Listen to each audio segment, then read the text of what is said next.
Deixa eu te fazer uma pergunta. No seu condomínio tem aquelas pessoas mais cri-cris, aquelas que reclamam de tudo, que nunca nada tá bom, que ela teria feito diferente, que demorou, que não foi do jeito certo, que tá muito caro. Tem sempre um problema? Tem essas pessoas aí, né? Eu quero dar uma dica hoje para você de como é que você pode lidar com esse tipo de gente sem gerar um desgaste. Porque uma das coisas que você vai ver eu falar o tempo todo aqui é a necessidade de você agir como síndico, como um aglutinador, um agregador de pessoas. Porque isso vai te dar muito mais força. Se você começar a criar aresta com as pessoas e criar grupos que são a favor ou contra, uma terceira via e tal, se você fragmentar a força que o condomínio tem como uma unidade, né, como um grupo de uma comunidade de pessoas, realmente você vai perder força, vai criar muito desgaste, muita coisa. Então o ideal é que você sempre busque agregar. Então como é que você faz para lidar com essas pessoas que estão sempre com a nuvenzinha cinza, né, particular aí pairando sobre a própria cabeça? Uma coisa que eu aprendi ao longo da minha vida corporativa, né, da carreira que eu tive como diretor de empresa, administrador, lidei com muita gente, com banco, com funcionário, com cliente, com um monte de gente. E fiz muitos cursos sobre o assunto também, li muitos livros e algumas das coisas que eu aprendi eu vou compartilhar aqui com você, elas valem ouro. Então anota aí. A primeira coisa é o seguinte: quando uma pessoa vem trazer uma demanda para você, tá? Ela tem uma agenda, ela tem uma percepção, ela tem uns conceitos, as expectativas, ela traz tudo isso junto com ela, né? E muitas vezes, eu diria a maioria das vezes, se não todas, a agenda que você tem não bate exatamente com a dela. O que não quer dizer que a agenda da outra pessoa não seja legítima, que ela não tenha direito de pedir aquelas coisas, ela não tenha justificativas para querer aquelas coisas. Então, assim, como síndico, a gente vai ter que acolher essas demandas, a gente vai ter que acolher essas expectativas das pessoas. Afinal de contas, são pessoas que moram ali, têm direitos, pagam pelo rateio das despesas, então elas, não é para simplesmente ignorar e deixar para lá, nem sair xingando, nada disso, né? Então, a primeira coisa que eu aprendi é o seguinte: antes das pessoas colocarem o que elas efetivamente querem, antes de elas colocarem de uma forma tranquila, racional, estruturada, o que elas realmente querem, há uma tendência que elas primeiro vomitem o emocional. Toda a carga emocional que elas têm por conta dessas demandas, elas vão vomitar aquilo ali. Blá! E se você não permitir que isso aconteça, que essa carga emocional seja despejada, a pessoa simplesmente não vai te ouvir. Não adianta você falar, não adianta.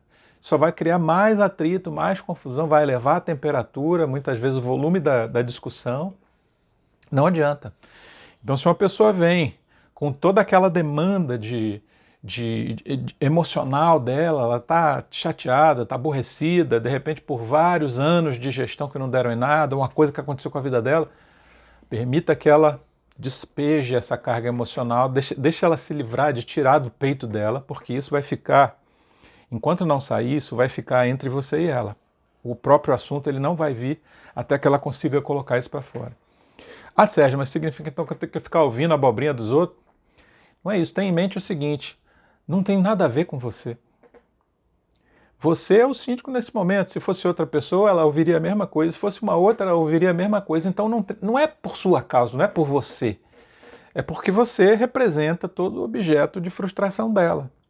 Então não tome isso como pessoal. Isso vai te ajudar a ter calma, tranquilidade, até aguardar que ela finalmente termine de colocar aquelas coisas emocionais para fora. Pronto. Falou um monte. Beleza.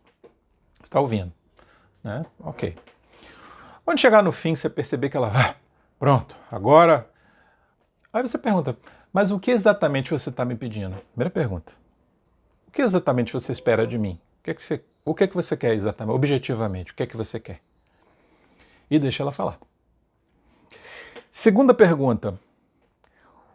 Diante desse problema, como você solucionaria? Que soluções você vê para isso? Que sugestões você me dá? O que é que você me recomenda fazer? Isso imediatamente tira a pessoa do lugar do reclamador para o solucionador. Ela começa a sentir o que é a dor de ter que pensar numa solução, de ter que buscar as pessoas, os recursos, a forma de fazer aquele troço acontecer. Ela começa a vir para o seu lado, para o seu papel. Ela começa a entender assim, se eu fosse síndica, e me fizessem essa pergunta, era eu que ia ter que resolver esse problema. Como é que eu resolveria? Ela começa a ver que não é simplesmente largar uma bomba, largar uma reclamação. Alguém vai ter que fazer alguma coisa e nem sempre é simples. Às vezes é uma coisa complexa que vai exigir vários passos, que vai exigir várias coisas. Então, com essa pergunta, como você resolveria esse problema que você me trouxe? Né? Essa é a segunda pergunta. Então, a primeira pergunta, o que objetivamente você espera de mim? O que é que você efetivamente quer? O que é que você quer? Segunda pergunta, como você resolveria isso? Né? E se a pessoa acolha essas sugestões, vai pensar, mas se a pessoa insiste de que você não está fazendo um bom trabalho, que você é uma lenga, que você não está fazendo, não sei o quê, aí vem a pergunta que encerra a afirmativa que encerra o assunto. Pelo menos na minha experiência tem funcionado muito bem e vai permitir que você saia da situação com muita elegância. A afirmativa é a seguinte: bem, fulano, eu estou vendo que você tem excelentes ideias e é uma pessoa extremamente exigente. E é exatamente disso que o nosso condomínio está precisando. Então, na próxima eleição para síndico, eu vou votar em você.